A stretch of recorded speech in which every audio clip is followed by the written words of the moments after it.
ታሪካችን የሚጀምረው ፖላንድ ከተማን እያስመለከተን ሲሆን በዚህ ከተማ ውስጥም ዶክተር ሻይና የተባለች በጣም የተከበረች የስነ አእምሮ ሐኪምን እንመለከታለን። ሻይናን በስሯ እጅግ ስኬታማ ብትሆንም በግል ሕይወቷ ግን ገደብ የሌለው ብቸኝነት ውስጥ ትኖራለች። በየቀኑ የምትሰማቸው የታካሚዎቿ የተበላሹ የፍቅር ታሪኮች እሷ ራሷ ከፍቅር እንድትርቅና ወንዶችን እንድትፈራ አድርጓታል። ይህ በእንዲህ እንዳለም የሻይና ወላጆች የልጅ ልጅ የመፈለግ ጉጉታቸው ጨርሶ እረፍት ነስቷቸዋል።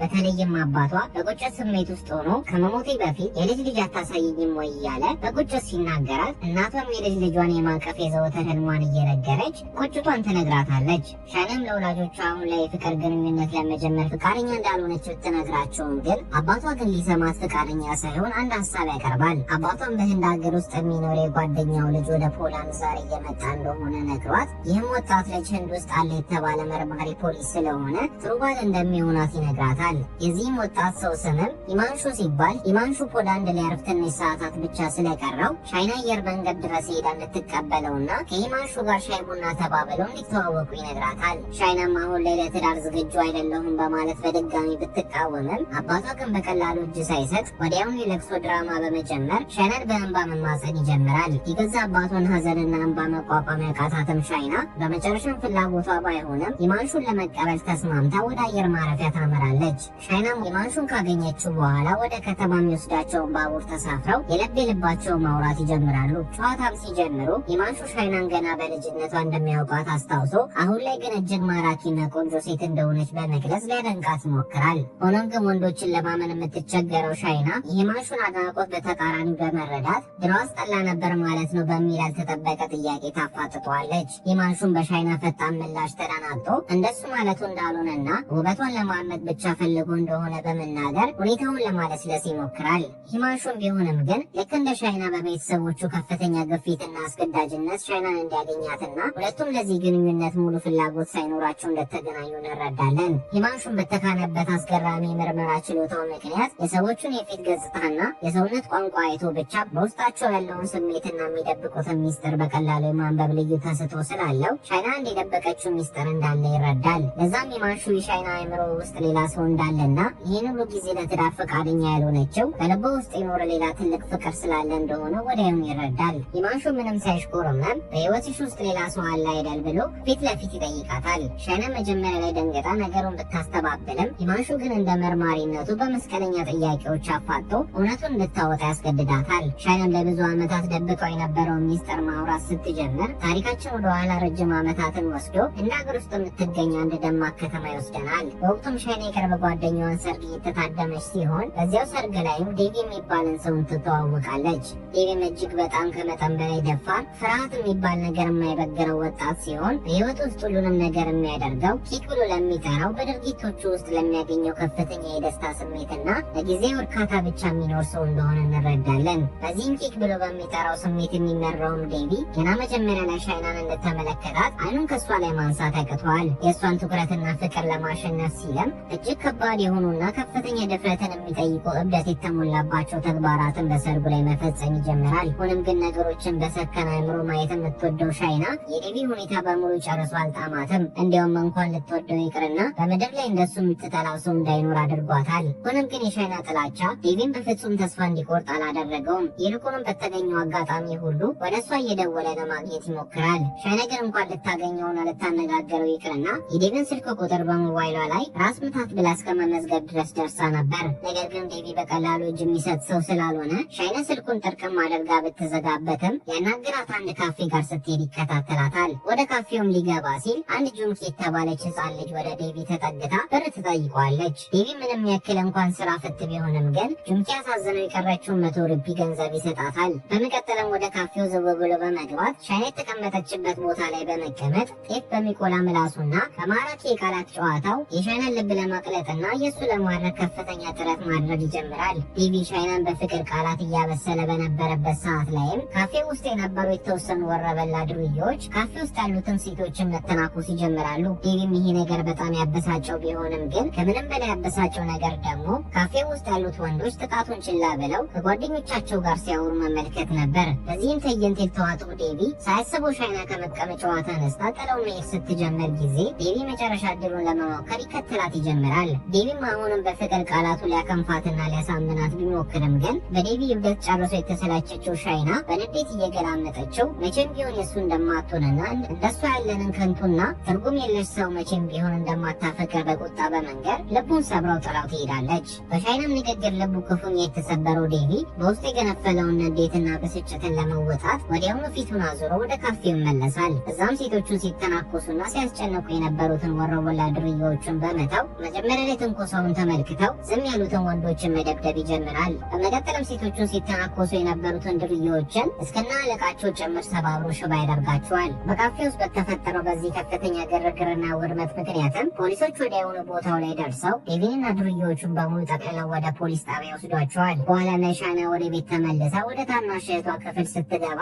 እህቷ በላፕቶፕ አንድ እጅግ የሚያስገርም ቪዲዮ እያየች እንደሆነና ሻይናም መታ ይህንን ጉድ መመልከት እንዳለባት በጉጉት ትነግራታለች። ሻይናም ነገሩ ምን እንደሆነ ለማወቅ ወደ ላፕቶፑ ጠጋ ስትል አይኗን ማመን ያቅታታል። ቪዲዮም ዴቪ በካፌ ውስጥ ሴቶቹን ለማዳን ሲል ያንን ሁሉ ዱርዬ ብቻውን ፊት ለፊት ተጋፍቶ ሲደበደባቸው በስውር የተቀረጸ ምስል ነበር። በዚህም የዴቪ ጀግናና ያልተጠበቀ ድርጊት የተደመመችው ሻይና ሳታስበውና ሳታቅደው ለዴቪ በልቧ ውስጥ የነበራት የጥላቻ ስሜት በአንዴ ሙሉ በሙሉ መለወጥ ይጀምራል። እስር ቤት ውስጥም ያለው ዴቪ ከሌሎቹ ታሳሪዎቹ ጋር የተዝናናና የተሳሳቀ ባለበት ሰዓት ላይ ባልተጠበቀ ሁኔታ በዋስ እንደተፈታ ይናገረዋል። በዋስ ያስፈታችውም ሰው ማንም ሳትሆን ራሷ ሻይና ስትሆን የፖሊስ ጣቢያውን ኢንስፔክተር ሻይናን በትዝብት የተመለከተ ለመሆኑ እንደ ዴቪ ያለ ሰርተፊኬት ያለው እብድ ሰው በዋስ ለማስፈታት እንዴት ደፈርሽ ብሎ በመገረም ይጠይቃታል። ዴቪም ከእስር ቤት እንደወጣ በፍጹም በማይጠበቃ ሴት በዋስ በመፈታቱ ግራ ተጋብቶ የተገረመ ሳለ ባልተጠበቀ ሁኔታ የዴቪ አባት ወደ ፖሊስ ጣቢያው ሰብሮ ይገባል። በልጁ ዘላለማዊ እብደትና ግርግር የተሰላቸው የዴቪ አባትም ገና ልጁን ሲያየው ዱላውን መዘዝ አድርጎ በፖሊስ ጣቢያው ውስጥ እያሳደደ ይገርፈው ይጀምራል። ጣቢያውንም በአንድ ሩዋንዳ አድርገውት ፖሊሶቹ ራሱ ምን ማድረግ እንዳለባቸው ግራ እስኪገባቸው ድረስ ሁለቱ አባትና ልጅ ጣቢያውን በጩኸትና በግርግር ያናውጡታል። ሆነም ግን በሚገርም ሁኔታ ገና ከጣቢያው እንደወጡ ቅድም እንደዛ ሲጣሉ የነበሩት ዴቪና አባቱ ተቃቅፈው ሲጨፍሩና አንድ ላይ ሆነው በአንድ ብርጭቆ ጠጥተው ጥመዝ ብለው ሲሰክሩ እንመለከታቸዋለን። ቅድም ፖሊስ ጣቢያ ውስጥም የተፈጠረው ነገር በሙሉ ድራማ የሆነ ሲሆን ዴቪና አባቱ ተስማምተው ያደረጉት ድርጊት እንደነበረ እንረዳለን። እንዲያውም ከዴቪ በላይ አባቱ በጊዜው ግርግርና እብደት ውስጥ ኪክ ወይም ፍጹም ደስታን የሚያገኝ ሰው ሲሆን ዴቪ ይህንን የአባቱን የማይታመን እብደትና ባህሪ ሙሉ በሙሉ እንደወረሰ እንረዳለን። ይህንን ሁሉ ጉድ በዓይኗ የተመለከተችውም ሻይና በአባትና ልጅ ድርጊት እጅግ በጣም ተበሳይታ ስለነበረ ሁለቱንም ቁጭ አድርጋ በስነ ልቦና እውቀቷ ልትመክራቸውና መስመር ልታስይዛቸው ትሞክራለች። ሆኖም ግን ዴቪና አባቱ የሻይናን ምክር ጨርሶ ከቁብም ሳይቆጥሩት የአረቄ ጠርሙሳቸውን እርስ በርስ የተጎነጩ ፊት ለፊቷ ጥንብዝ ብለው ሰክረው ራሳቸውን ይስታሉ። ሻይናም ሌላ አማራጭ ስላልነበራት ሰክረው ራሳቸውን የሳቱትን ዴቪንና አባቱን ደግፋና ተሸክማ ወደ ቤታቸው ስትመልሳቸው ጊዜ የዴቪን እናት ታገኛታለች። ነገር ግን የዴቪ እናትን ብትሆን ልክ እንደ ልጇና እንደ ባሏ ተመሳሳይ የሆነ የእብደት ባህሪ ያላት ሴት ሆና ታገኛታለች። ሻይናም በውስጧ ምን አይነት የተረገመና ያበደ የቤተሰብ ስብስብ ነው እያለች በመገረም ከራሷ ጋር እያወራች ሳለ በድንገት ሳሎን ግድግዳ ላይ የተሰቀሉ በርካታ የምስጋና ደብዳቤዎች፣ የወርቅ ሜዳሊያዎችና ከፍተኛ የማዕረግ ሽልማቶች በአንድ ትኩረቷን ይስቡታል። ቀረብ ብላም ስትመለከት አይኗን ማመን ያቅታታል። እነዚህ ሁሉ የምስጋና ሰርተፍኬቶችና ሽልማቶች በሙሉ ከፍተኛ የትምህርት ደረጃ ላለውና ፕሮፌሽናል ኢንጂነር ለሆነው ለዴቪ የተሰጡ ነበሩ። ሻይና እንዴት እንደ ዴቪ ያለ ከንቱ ሰካራምና ሁልጊዜ እብደት የሚያሳድር ሰው ይህንን ሁሉ የክብር ሽልማት ሊያገኝ እንደቻለ ግራ ተጋብታ በአይምሮ ውስጥ ትልቅ ጥያቄ ይፈጥርባታል። በዚህ ግራ መጋባትም ውስጥ ሆና ነገሩን እያሰላሰለች ሳለ የዴቪ እናት በፈገግታ መታ ከፍ ታደርጋታለች። የሰከሩትን ልጇንና ባሏን በሰላም ደግፋ ወደ ቤት ስለመለሰችላትም ከልብ ታመሰግናታለች።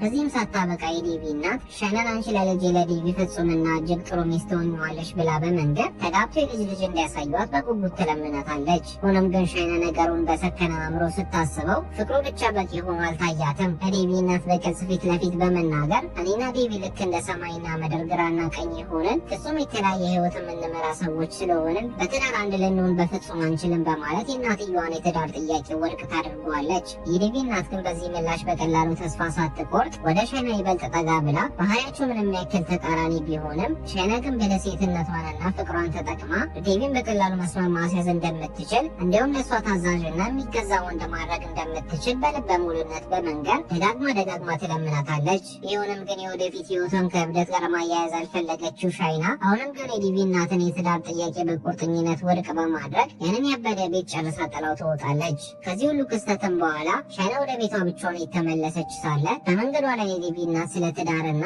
ስለ ልጅ የነገረቻትን ቃላትን ደጋግማ ታሰላስላለች። ሻይናም ከተራ ጥላቻ አልፋ ከዚህ ቀደም ዴቪ እሷን ለማግኘት ሲል የተናገራቸውን እውነተኛ የፍቅር ቃላቶችንና ያሳያትን ጀግንነት በህሊኗ ያመላለሰች በሀሳብ ጭልጥ ብላ ትሄዳለች። የሁሉ ጥላቻውን በአንዴ ወደ ጥልቅ ፍቅር ተቀይሮ በመጨረሻም ሻይና የልቧን ጥሪ በመስማት የዴቪን የፍቅር ጥያቄ በደስታ ትቀበላለች። ከዚያም ከዴቪ ጋር በመሆን እጅግ ጣፋጭና ማራኪ የፍቅር ጊዜያትን ማሳለፍ ጀምረው ሁለቱም በፍቅር ክንፍ ብለው በደስታ መዋኘት ይጀምራሉ።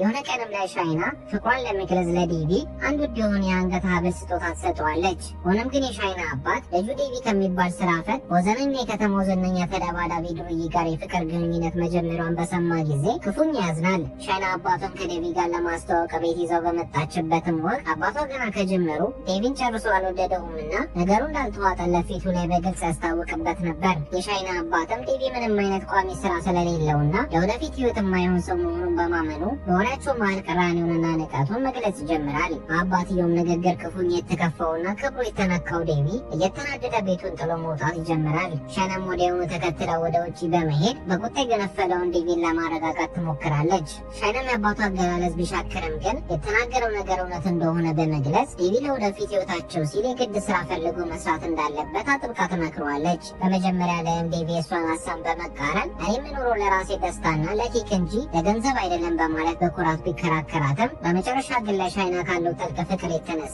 በሀሳቧ ተስማምቶ ቋሚ ስራ ለመጀመር ይወስናል። ዴቪም ሻይና እንደመከረችው ወዲያውኑ በአንድ ትልቅ የኬሚካል ላቦራቶሪ ውስጥ ተቀጥሮ ስራውን በይፋ ይጀምራል። ቀናትና ሳምንታት እየነጎዱም ሲሄዱ ዴቪ በስራው ላይ ትጉ በመሆን በትክክል ሻይና እንደምትፈልገውና እንደምትመኘው አይነት የተረጋጋ ሰው ይሆኑላታል። በዚህም ለውጡ ምክንያት በሁለቱ መካከል ያለው የፍቅር ትስስር ከምንም ጊዜው በላይ አይሎ ጣሪያ ይነካል። ሆኖም ግን የሰላማዊ ህይወት ብዙም አልዘለቀም። አንድ ቀንም ላይ ሻይና ዴቪ አሁን እየሰራበት ያለውን የኬሚካል ላቦራቶሪ ስራ በገዛ ፍቃዱ እንደለቀቀ የሚያረጋግጥ አስደንጋጭ መረጃ ይደርሳታል። በነገሩ ክፉኛ ያዘነችውና የተበሳጨችው ሻይና ወዲያውኑ ዴቪ ፊት ለፊት አግኝታ ልታፋጥጠው በአንድ ስፍራ ላይ ትቀጥረዋለች። በዚያም ቦታ ሲገናኙ ዴቪ ምንም ነገር እንዳልተፈጠረ በማስመሰል ለሻይና ያለውን ጥልቅ ፍቅር ለመግለጽ የተቅለሰለሰና የተጃጃለ ሊቀርባት ይሞክራል። ሻይና ግን ንዴቷን መቆጣጠር አቅቷት ስራውን በገዛ ፍቃዱ እንደለቀቀ እንደምታውቅ ፊት ለፊት ትነግረዋለች። ሻይናም የተበሳጨች ለምን ስራው እንደለቀቀ ስትጠይቀው ዴቪ ኪክ ብሎ የሚጠራውን በውስጡ ከፍተኛ መነቃቃትንና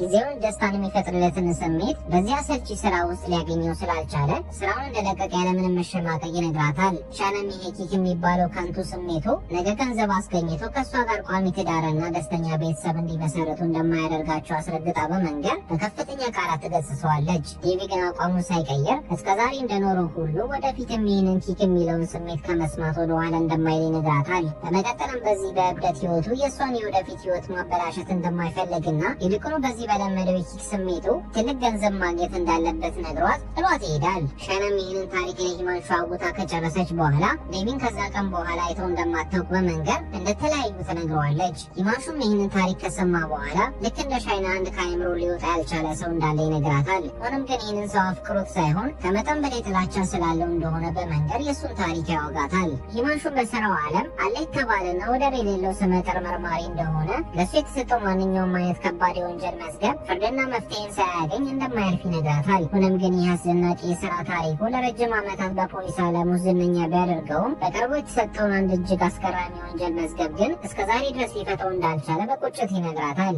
ይህም ሌባ እጅግ በጣም ብልህና ረቂቅ ከመሆኑ የተነሳ በዓለም ላይ ለማንኛውም እጅግ ዘመናዊ የደህንነት ካሜራና ሲስተምን በቀላሉ ሰብሮ የመግባት ልዩ ችሎታ አለው በሚለው የሚቆጠር ከፍተኛ ገንዘብ ዘርፎ ምንም አይነት ፍንጭና የጣት አሻራ ሳይተው ከአካባቢ በአንድ ይሰወራል ይላታል። ሂማንሹም እስካሁን ድረስ የኔን ወንጀለኛ ተከታትሎ ማግኘት የቻለው ብቸኛ መረጃ ስሙን ብቻ ሲሆን እርሱም ራሱን ዴቪል ወይንም ሴጣን እያለ እንደሚጠራ ይነግራታል። ይህ ዴቪል የሚባለው ሚስጥራዊ ሌባም መርማሪ ሂማንሹን ክፉኛ እረፍት ነስቶታል። በሚገርምም ሁኔታ ይህ ሂማንሹን ሌሊትና ቀን እረፍት የነሳው ዴቪል የሚባለው ጨካኝ ሌባ ማንም ሳይሆን የሻይና ልብ ፍቅር የሆነው ራሱ ዴቪ እንደሆነ እንረዳለን። ዴቪም ይህንን ተከታታይ ዘርፊያ መፈጸም ሲጀምር የሀገሪቱ ምርጥ መርማሪ የሂማንሹን ትኩረት በከፍተኛ ሁኔታ ይስባል። በአንድ ወቅትም ዴቪ እንደለመደው ከአንድ ትልቅ ባለሀብት ቤት በሚሊዮን የሚቆጠር ገንዘብ ሰርቆ ለማምለጥ ሲሞክር መርማሪ ሂማንሹ ቀድሞት ውጭ ላይ ተዘጋጅቶ ይጠብቀው ነበር። በዚህ አስጨናቂ ሰዓትም ላይ ዴቪል በአጠገቡ በውድድር እያለፉ ከነበሩ የብስክሌት ተወዳዳሪዎች መካከል የአንዱን ብስክሌት በኃይል ነጥቆ በመውሰድ በከፍተኛ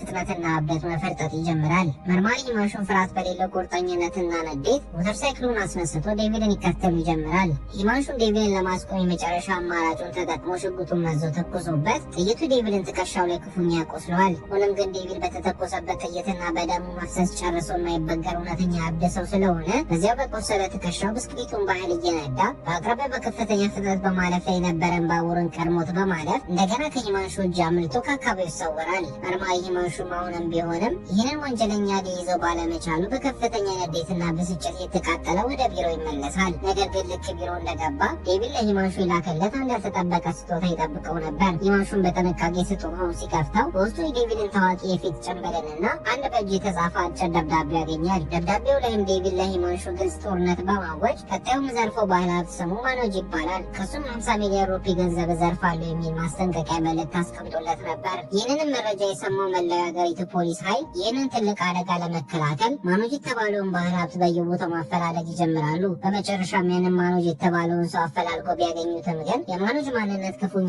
ያስደነግጣቸዋል። ምክንያቱም ማኖጅ በኪሱ 50 ሚሊዮን ሩፒ ይቅርና 50 ሩፒ እንኳን የሌለው ምስኪን ዝቅተኛ የኑሮ ደረጃ ላይ ያለ ደሃ ሰው ስለሆነ ነበር። እና ሂማንሹም የዴቪል የተባለ የሌባ መሪ እንዴት ድንቡሉ ሳንቲም የሌለው ምስኪን ደሃ ሰው 50 ሚሊዮን ሩፒ ይዘርፋለሁ ብሎ ያስባል እያሉ እርስ በርስ ግራ ይጋባሉ። ነገር ግን ነገሮችን በጥልቀት የሚያየው መርማሪ ሂማንሹ ነገሩ ጨርሶ ሊዋጥለት አልቻለም። ዴቪል ያለ ምክንያት እንዲህ አይነት ደብዳቤ እንደማይልክ ስለሚያውቅ ማኖጅን ያለምንም ጥርጣሬ በነፃ የለቀቀው በማስመሰል በሚስተር ግን የእያንዳንዱን እንቅስቃሴ እንዲከታተልና እንዲሰልለው አንድ ታማኝ ፖሊስ በስተጀርባው ይልካል። ማኖጅ ግን ማንም የሚከተለው እንደሌለ በማሰብ በድብቅ ወደ አንድ ገለልተኛ መጋዘን አመርቶ ይገባል። እዛም ማንም እንዳላየው ተጠንቅቆ ከአንድ ትልቅ ገንዳ ስር ደብቆት የነበረውን 50 ሚሊዮን ሩፒ ገንዘብ ማንም እንዳልሰረቀበት ያረጋግጣል። ሆኖም ግን ማኖጅ ጨርሶ ያላስተዋለው አንድ ትልቅ ነገር ነበር። ዴቪል እያንዳንዱን እንቅስቃሴውን ከበስተጀርባው ሆኖ በትኩረት ይከታተለው ስለነበረ ማኖጅ ወደ መጋዘኑ ሲገባ ዴቪልም አብሮት ዘልቆ በመግባት ማኖጅን በአንድ ምት መቶት መሬት ላይ ጥለውና ያንን ሁሉ 50 ሚሊዮን ሩፒ ገንዘብን ዘርፎ ከአካባቢው ይሰወራል። ብዙም ሳይቆይ መርማሪ ሂማንሹ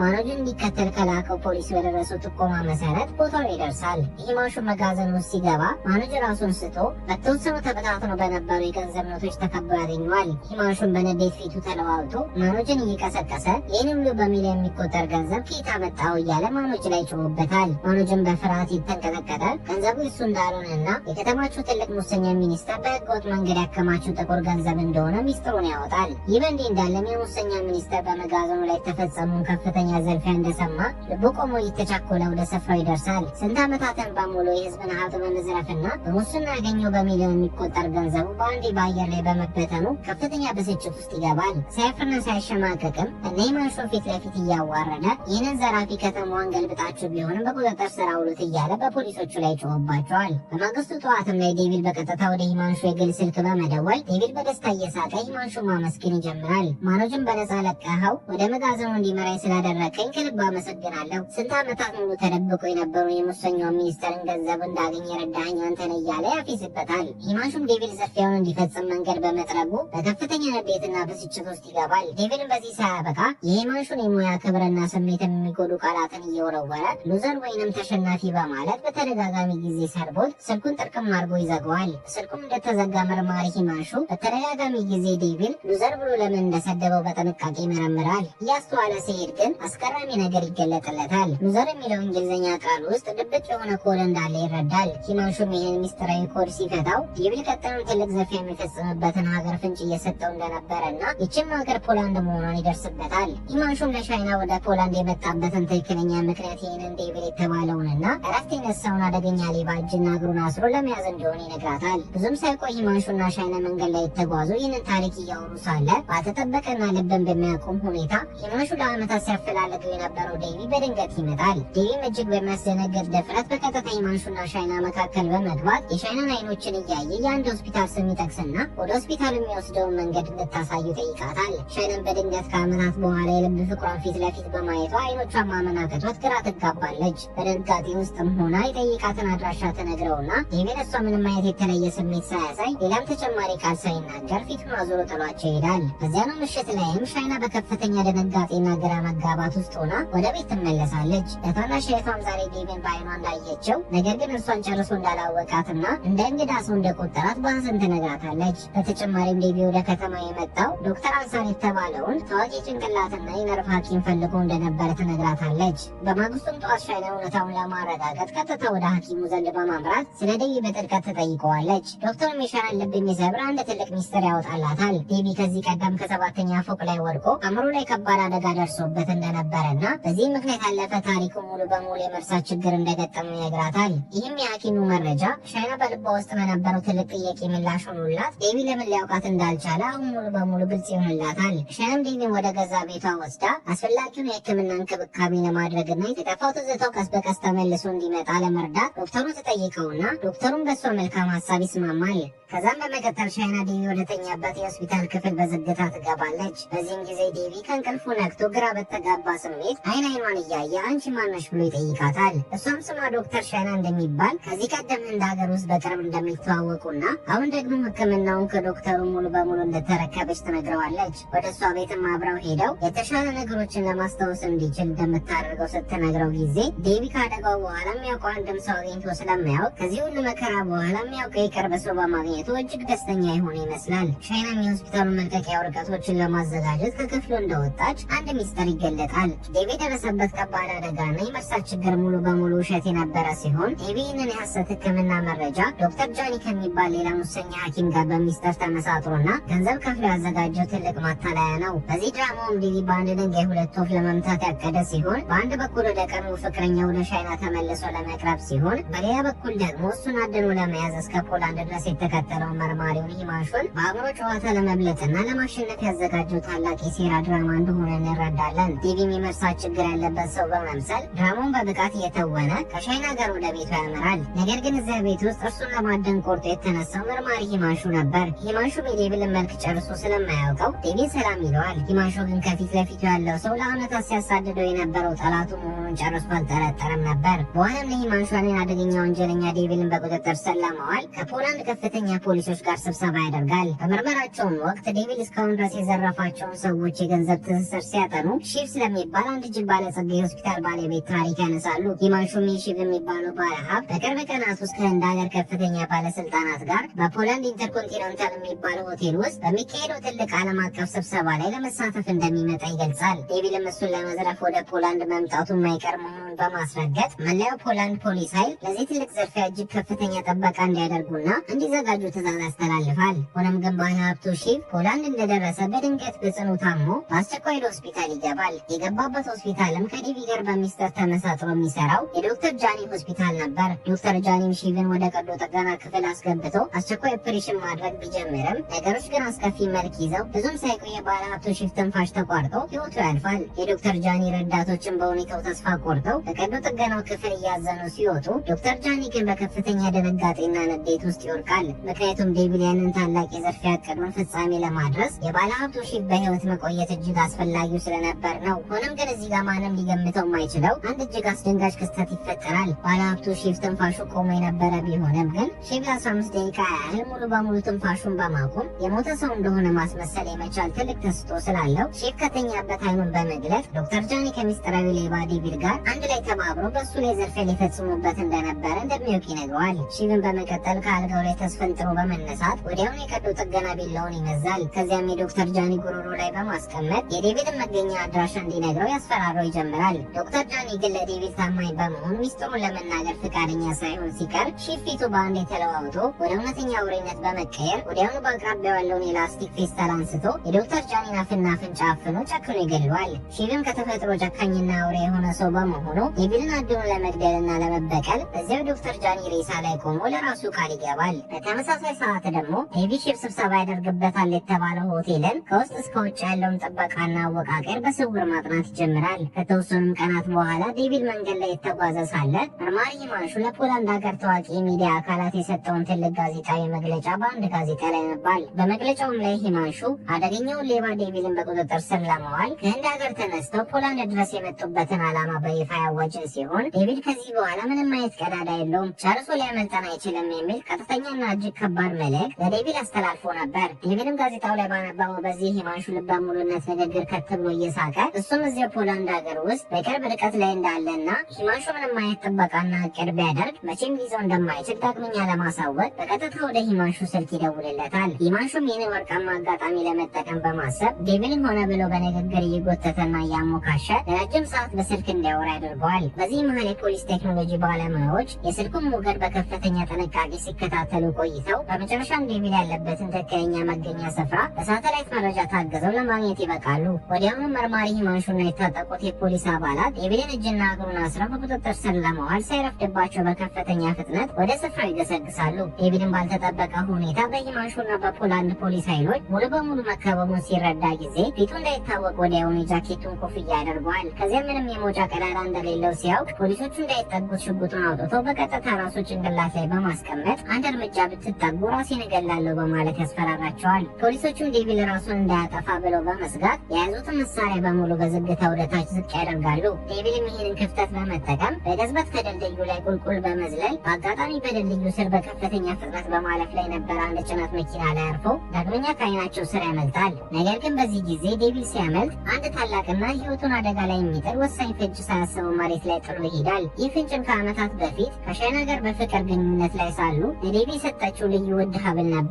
መርማሪ ሂማንሹ መሬት ላይ የወደቀውን ሀብል አንስቶ ፍንጭ ይሆንልኛል ብሎ በቅርበት ሲመለከተው በሀብሉ ጀርባ ላይ በትንሽ ፊደላት የተጻፈ አንድ ልዩ መለያ ቁጥር ያገኛል። ሂማንሹም ይህንን ቁጥር በመጠቀምና የሳይበር ምርመራውን በማስፋፋት በመጨረሻም ሀብሉ በህንድ ሀገር በየትኛው ታዋቂ ጌጣጌጥ ሱቅ ውስጥ ለማን እንደተሸጠ እንዲያውቅ ይረዳዋል። ከተወሰኑ ቀናቶችም በኋላ መርማሪ ሂማንሹና ሻይና ለብቻቸው ሆነው ስለ ወደፊት ትዳራቸው ማውራት ይጀምራሉ። ሂማንሹም በልቡ ውስጥ የነበረውን ስጋት አውጥቶ ይህን ትዳር የምትፈጽሚው ዴቪል ለመርሳት ብለሽ እንዳልሆነና ለእኔ ትክክለኛ ፍቅር ኖሮች ከሆነ ንገሪኝ ሲል በጥያቄ ያፋጥጣታል። ሻይናም ስለ ዴቪል ማሰብ ማቆሟንና በመካከላቸው ምንም አይነት ነገር ጣልቃ ሊገባ እንደማይችል እየነገረችው ሳለ ባልተጠበቀ ሁኔታ ዴቪል አንድ ትልቅ የመጠጥ ጠርሙስ ይዞ በመካከላቸው ይገባል። ዴቪል ያንን የመርሳት ችግር ያለበትን ሰው ድራማ በብቃት የተወነ ኑ እስኪ እንጠጣ በማለት ይጋብዛቸዋል። ሻይናም በሁኔታው ግራ ተጋብታ እናንተ ብቻችሁን ጠጡ በማለት ትታቸው ወደ ክፍሏ ስትሄድ ዴቪልና ሂማንሹ ግን የልብ ልባቸውን እያወጉ መጠጣታቸውን ይቀጥላሉ። ጊዜያት እያለፉ ሲሄዱና የአልኮሉ ኃይል እየበረታ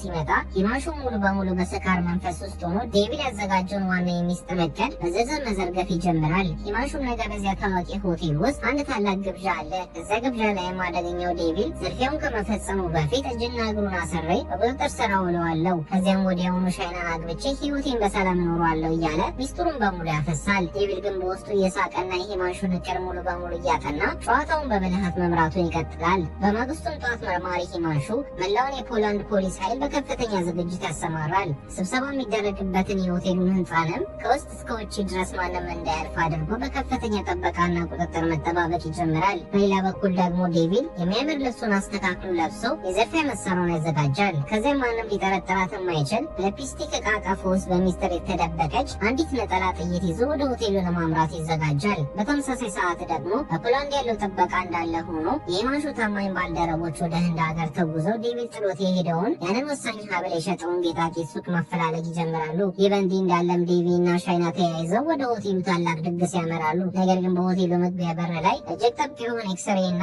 የብረት መመርመሪያ ፍተሻ ነበር። ዴቪልም ጥይቱ ከተገኘበት እቅዱ በሙሉ እንደሚበላሽ ስለሚያውቅ በከፍተኛ ቅልጥፍናና ዘዴኛነት ማንም ሰው ሳያየው ያለ ጥይት ያለበትን የሊፕስቲክን ቀፎ በሻይና እጅ ቦርሳ ውስጥ በስውር ይከተዋል። ቢሆንም ግን የሆቴሉ ጥበቃዎች የሻይናን ቦርሳ ከፍተው በጥልቀት መፈተሽ ይጀምራሉ። የዴቪልም ልብ በከፍተኛ ፍጥነት መምታት በጀመረበት በዚያች አስጨናቂ ሰከንድ ላይም መርማሪ ሂማንሹ በድንገት ይመጣና ጥበቃዎቹን ጮክ ብሎ እነዚህን ሰዎች አትፈትሿቸው፣ የራሴ የቅርብ ቤተሰቦች ናቸው በማለት እንዲያሳልፏቸው ያዛቸዋል። በዚህም ምክንያት ዴቪል ያለምንም ፍተሻ ጥይቱን ይዞ ወደ ሆቴሉ መሃል ዘልቆ ይገባል። ወደ ድግሱም ከገቡ በኋላ ብዙም ሳይቆይ የሙሰኛው ሼፍ በቢሊዮን የሚቆጠር የህገወጥ መድኃኒት ዝውውርን ወደ ህንድ ሀገር ለማስገባት ከሚስማሙት ዓለም አቀፍ ነጋዴዎች ጋር ለመገናኘት በሆቴሉ በስተጀርባ ወዳለ አንድ ክፍል ያመራሉ። ዴቪልም ይህን ወርቃማ አጋጣሚ በመጠቀም በደጋሚ በጥንቃቄና በረቂቅ ዘዴ ያቺን ጥይት ያለባትን የሊፕስቲክን ቀፎ ከሻይና ቦርሳ ውስጥ መልሶ በመውሰድ እነ ሼፍ የትውልድ ሀገራቸውን ለመሸጥ የሚስጥር ስምምነት ወደሚያደርጉበት ክፍል በስውር ያመራል። በዚህ መሃል መርማሪ ሂማንሹ በሆቴሉ ኮሪደር ላይ ቆሞ በከፍተኛ ጥርጣሬ ማሰብ ይጀምራል። ዴቪል ዝርፊያውን ለመፈጸም ወደዚህ እንደሚመጣ እርግጠኛ ቢሆንም ዛሬ በዚህ የባለስልጣናት ፕሮግራም ላይ ግን ምንም አይነት የሚዘረፍ ተንቀሳቃሽ ጥሬ ገንዘብ ወይንም ቢሸጥ እንኳን ውድ ዋጋ የሚያወጣ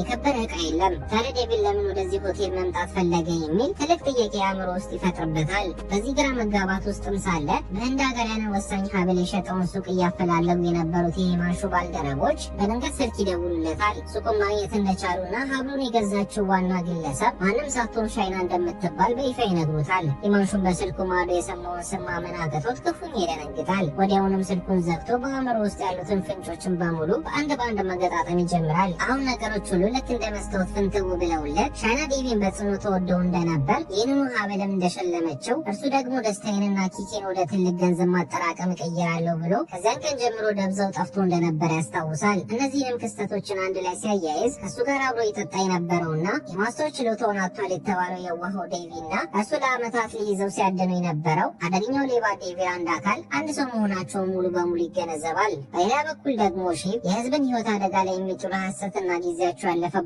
ጎጂ መድኃኒቶችን በህገወጥ መንገድ ወደ ሀገር ለማስገባት በምላሹ የ50 ሚሊዮን ዶላር ቦንድ ጉቦ ሊቀበል ጥቂት ሰከንዶች ሲቀሩት ዴቪል በሩን በኃይል ሰብሮ በመግባት በድንገት ያቋርጠዋል። ዴቪል የያዘውን መሳሪያ ወደ ሰማይ በመተኮስና አስለቃሽ የኬሚካል ጋዝ በክፍል ውስጥ በመልቀቅ የስብሰባ ታዳሚዎቹንና ጥበቃዎቹን በሙሉ በሰከንዶች ውስጥ ራሳቸውን እንዲስቱ ያደርጋቸዋል። በመቀጠልም ዴቪል የቢሊዮን ሩፒ ዋጋ ያለውን የቦንድ ሰነድ በሙሉ ጠቅልሎ ሊያመልጥ ሲል ግን ያልጠበቀው ትልቅ አጥር ከፊቱ ይቆማል። እሷም ሻይና ስትሆን ሻይና ዴቪልን ክፍሉ ድረስ ተከትለው ስለነበረ የዴቪን ትክክለኛ ማንነቱን በመረዳቷ ከዴቪ ፊት ለፊት ቆማ ልታነጋግረው ትሞክራለች። ሻይናም ዴቪ ፊት ለፊት አስቆማ ልታነጋግረውና ወደ ልቦና ልትመልሰው በምትሞክርበት ሰዓት ላይ መርማሪ ሂማንሹ ከበስተጀርባዋ በከፍተኛ ፍጥነት ሽጉጡን በቀጥታ ዴቪል ላይ ይደቅንበታል። ዴቪል ግን ዋናው ሚስጥሩ መገለጡን ቢያውቅም በሻይና ያለውን ጥልቅ ፍቅር ለመደበቅና ጨካኝ ወንጀለኛ መስሎ ለመታየት ሲል ሻይናን ወደ ራሱ ስቦ እንደ መከላከያ አድርጎ አጥብቆ ይዛታል። ከዚያም ወደ ሂማንሹ ዞሮ አንድ እርምጃ ብትጠጋ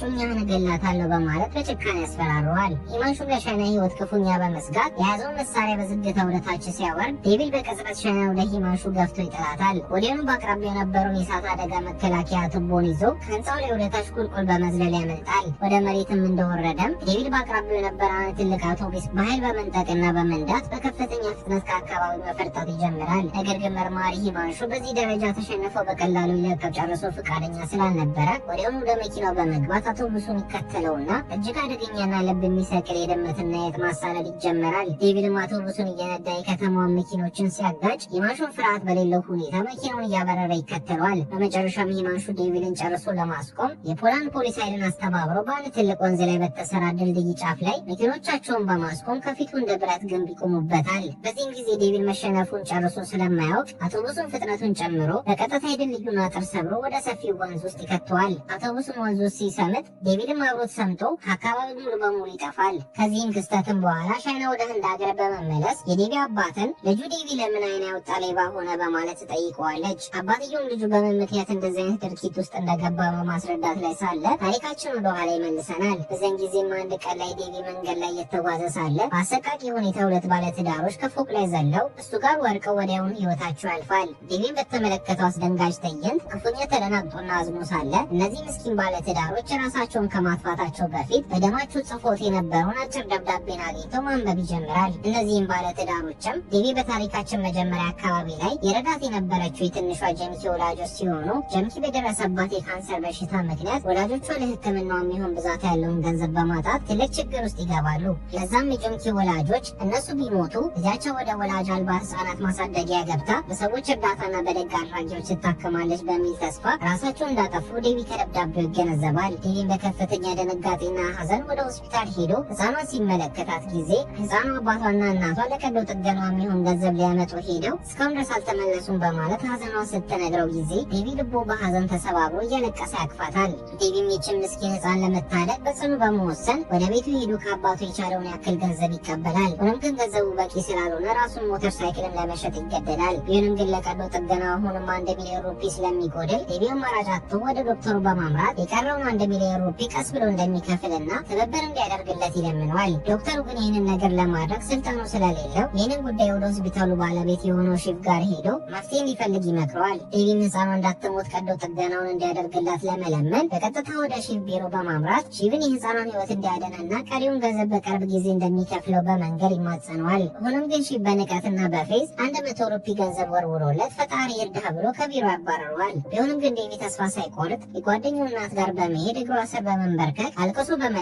ለቀዶ ጥገናው የሚያስፈልገውን ገንዘብ ለምኖ ተሳክቶለት ገንዘቡን በሙሉ ያገኛል። ዴቪን በሰበሰበው ገንዘብ ምክንያት የህፃኗ ቀዶ ጥገና በተሳካ ሁኔታ በመጠናቀቁ ምክንያት ዴቪ በደስታ እያለቀሰ ህፃኗን ያቅፋታል። ዴቪን ባሳካው ነገር የተደሰተ ከህፃኗ ክፍል ሲወጣ ግን በርካታ ህፃናት በተመሳሳይ በሽታ ምክንያት እርዳታ ፈላጊ መሆናቸውን ይረዳል። ከዚህ ቀንም ጀምሮ ዴቪ ህይወቱን ሙሉ በሙሉ ለእነዚህ ምስኪን ህፃናት ለመኖርና እነሱ ለማዳን ማንኛውንም መስዋዕትነት ለመክፈል ይወስንና የህይወቱ ትልቅ ወርካታ ወይንም ኪክ ብሎ ለሚጠራው ስሜት የድርጊት መልስ ይሆንለታል። ቢሆንም ግን ይህንን ድርጊቱን ለመፈጸም ከፍተኛ ገንዘብ ስለሚያስፈልገው ዴቪ ልክ እንደ ሺቭ አይነቶች ሙሰኛና ስግብግብ ባለ ሀብቶችን በመዝረፍ በዘረፈው ገንዘብ ልጆቹን ለማሳከም ይወስናል። ሻነም ይህን ሁሉ ታሪክ ከዴቪ አባት ከሰማች በኋላ ሻነ ዴቪን እንደ ጨካኝ ሌባ በመቁጠሯ ትጸጸታለች። ዴቪን ከፖላንድ ሀገር ካመለጠ በኋላ ወደ ህንድ ሀገር ተመልሶ በአንድ የሰርግ ስነስርዓት ላይ ሲጨፍር እንመለከተዋለን። ብዙም ሳይቆይ ግን ስፍራው ላይ ሂማንሹ ይመጣና ለዴቪ በቁጥጥር ስር የሚያስውለው በቂ ማስረጃ ስላልተገኘበት ሊያስረው እንደማይችልና ቢሆንም ግን ዴቪ ቀጣዩን ዝርፊያውን በሚፈጽምበት ቀን ላይ በቁጥጥር ስር እንደሚያውለው ይዘትበታል። ዴቪን በድፍረት ላይ ሂማንሹ ቀጣዩ ዝርፊያ የት እንደሚያደርግ በመንገርና በዚህ ቀን ላይ ሙሰኛውን ሺቭን 500 ሚሊዮን ሩፒ ሰርቃለሁ ብሎ በመንገር ለሂማንሹ ከቻልክ ያዘኝ ብሎት በድፍረት የዝርፊያውን መረጃ ይነግረዋል።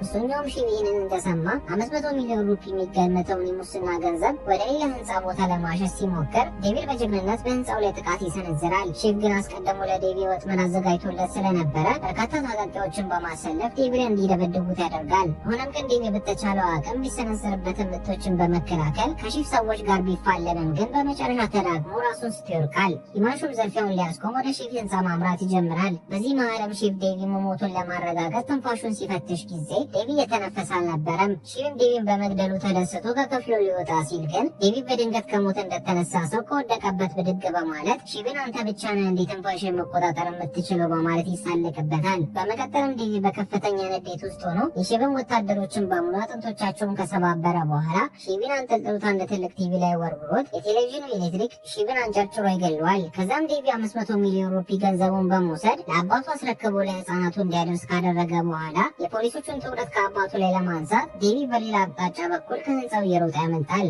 ሀሳቡም ተሳክቶለት አባቱ ምንም ፖሊስ ሳይመለከተው ከአካባቢው ሲሰወር ጊዜ ዴቪ ደግሞ ከፖሊሶቹ እየሮጠ መቀስቀስ ይጀምራል። ቢሆንም ግን ዴቪ ግላጭ ቦታ ላይ ስለነበረ ሂማንሹና የፖሊስ ኃይሎቹ ተኩሰው ሊመቱት ሲሉ ጊዜ በድንገት ከፖሊሶቹና ከዴቪ መሃል ብዛት ያላቸው በሽተኛ ህጻናት በድንገት እየሮጡ መጥተው ዴቪን በመክበብ ከፖሊስ ጥቃት ተከላክለውት ከአካባቢው እንዲሰወር ይረዱታል። ሂማንሹም የተበሳጨ ህጻናቱ በዚህ ሰዓት ብዙ ሆነው ወዴት እየሄዱ እንደሆነ ሲጠይቃቸው ጊዜ ህጻናቱ አንድ ደግ ሰው ለህክምናቸው የሚሆን ከፍተኛ ገንዘብ እንደለገሰላቸውና እሱ ለማመስገን ወደ ቤተ መቅደስ እየሄዱ መሆናቸውን ይነግሩታል። ሂማንሹም በዚህ ጊዜ ዴቪ ጨካኝ ወንጀለኛ ሳይሆን የሺዎችን ህይወትን የታደገ እውነተኛ መልአክና ጀግና መሆኑን ከተረዳ በኋላ ዴቪን መያዙን ይተወዋል። በሚቀጥለውም ቀን የሂማንሹ አለቃ ዴቪን እስካሁን ድረስ ባለመያዙ ተበሳይቶበት ጥቅም የሌለክ መርማሪ ነክ በማለት ከስራው ያሰናብተዋል። ከዚህም በተጨማሪ የሂማንሹ አለቃ የሂማንሹ ቦታ የሚተካ አዲስ የተሾመውን እጅግ ጎበዝ ፖሊስ በማስጠራት ለመላው ፖሊስ ኃይል ያስተዋውቃል። በሚገርም ሁኔታ ይህ አዲስ ፖሊስ ማንም ሳይሆን ዴቪ ሲሆን ሂማንሹ ዴቪን እንዳየ በድንጋጤ ቢዋጥም ግን መላው የፖሊስ ኃይል ዴቪ አደገኛው ዴቪን እንደሆነ ስለማያውቁት በአድናቆት ሲቀበሉት እያየን ታሪካችን ያልቃል።